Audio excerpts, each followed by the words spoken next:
ഇത് മാസ് മോട്ടോഴ്സിൽ നിന്നാണ് Honda deo വണ്ടി നമ്മൾ വർക്കിന് വേണ്ടിയിട്ടുണ്ട്. നമുക്ക് വണ്ടിയിൽ പറഞ്ഞാൽ വർക്ക് എന്ന് പറഞ്ഞാൽ ഓയിൽ തീർന്ന് വണ്ടി ഓടിയിട്ടുണ്ട്. അപ്പോൾ പിസ്റ്റൺ പിടിച്ചാണതിൻ്റെ ഒരു സൗണ്ട് വ്യത്യാസമുണ്ട്. പിന്നെ എഞ്ചിൻ്റെ ഭാഗത്ത് സൗണ്ട് ചെക്കപ്പ്, ബെൽറ്റ് ഒരയണ സൗണ്ട് പറഞ്ഞിട്ടുണ്ട്. ആക്സിലേറ്റർ ചെക്കപ്പ്, ഇടയ്ക്ക് റൈസ് ആവണം, സ്പീഡോമീറ്റർ ചെക്കപ്പ്, അതേപോലെ ഹെഡ്ലൈറ്റ് ചെക്കപ്പ്. ഇത്രയും കേസാണ് മെയിനായിട്ട് പറഞ്ഞാണ്. ഹെഡ്ലൈറ്റിൻ്റെ LED എക്സ്ട്രാ കയറ്റിയിട്ടാണ്. അപ്പോൾ ഹെഡ്ലൈറ്റിൻ്റെ ആ ബൾബിൻ്റെ ആയിട്ടാണ് തോന്നണം കേട്ടോ. വേറെ പറയത്തൊക്കെ കംപ്ലയിൻറ്റ്സ് നമുക്ക് കിട്ടണില്ല. ഇടയ്ക്ക് ബ്ലിങ്ക് ആവുന്നുണ്ടെന്നാണ് പറയണേ. പ്രത്യക്ഷത്തിൽ വേറെ പ്രോബ്ലംസ് നമുക്ക് അതുമ്പോൾ ഫീൽ ചെയ്യുന്നില്ല.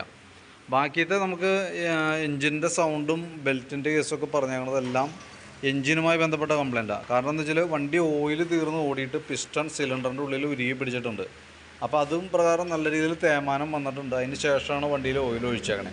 അപ്പോൾ അതുകൊണ്ട് തന്നെയാണ് ആ സൗണ്ട് വ്യത്യാസം വന്നേക്കണത്. തന്നെയല്ല നമുക്കൊരു കരിയണ സ്മെല്ലൊക്കെ വന്ന കേസ് സിലിണ്ടറിനകത്തുനിന്ന് സിലിണ്ടറിൻ്റെ ഉള്ളിൽ എൻജിൻ ഹെഡിൻ്റെ ഭാഗത്തേക്ക് ഓയിൽ കയറി ചെല്ലുകയും ചെറുതായിട്ട് ഓയിൽ കത്തണമുണ്ട്. അതിൻ്റെ സ്മെല്ലാണ്. ബെൽറ്റിൻ്റെ ഭാഗത്തൊക്കെ കംപ്ലയിൻറ്റ് നമ്മൾ പറഞ്ഞിട്ടുണ്ടായിരുന്നു ജോബ് കാർഡിൽ. പക്ഷേ നമ്മളത് ചെക്ക് ചെയ്യുമ്പോൾ വേറെ പ്രോബ്ലംസ് ഒന്നും ബെൽറ്റിൻ്റെ സൈഡിലില്ല. മെയിനായിട്ട് എൻജിൻ്റെ സിലിണ്ടർ ഹെഡിൽ വന്നേക്കണ തേയ്മാനാണ് ഈ സൗണ്ടിൻ്റെയും ഈ പറഞ്ഞിരിക്കുന്ന ബാക്കിയത്തെ എല്ലാ വർക്കിൻ്റെയും കംപ്ലയിൻറ്റിൻ്റെ കാരണം കേട്ടോ. സ്പീഡോമീറ്റർ പിന്നെ കേബിൾ പോയേക്കണതാണ്. അപ്പോൾ സ്പീഡോമീറ്റർ കേബിൾ നമുക്ക് അത് അഴിച്ച് ഫ്രണ്ടിൽ നിന്ന് മാറ്റാവുന്നുള്ളൂ. ബാക്കിയത്തെ എല്ലാ വർക്കുകളും എൻജിനുമായി റിലേറ്റഡ് ആയിട്ട് വന്ന കംപ്ലയിൻറ്റാണ്. അപ്പോൾ അത് നമ്മൾ അഴിച്ച് നോക്കിയാലാണ് നമുക്ക് എത്രത്തോളം അത് എഫക്റ്റ് ചെയ്തിട്ടുണ്ടെന്ന് അറിയാൻ പറ്റുള്ളൂ. അതും പ്രകാരം നമുക്ക് ആ പാർട്സ് ഡാമേജുള്ള പാർട്സുകൾ മാറ്റിയാലാണ് ആ കംപ്ലയിൻറ്റ് റെഡിയാക്കാനായിട്ട് പറ്റുള്ളൂ.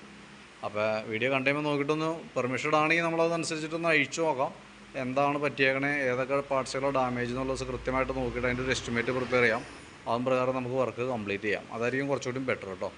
അപ്പോൾ എന്തായാലും വീഡിയോ കണ്ടുകഴിയുമ്പോൾ നോക്കിയിട്ടൊന്ന് റിപ്ലൈ ചെയ്യാം, അത് എങ്ങനെ ചെയ്യേണ്ടതെന്നുള്ള കേസ്. അതും പ്രകാരം നമുക്ക് വർക്ക് കണ്ടിന്യൂ ചെയ്യാം. ഓക്കെ.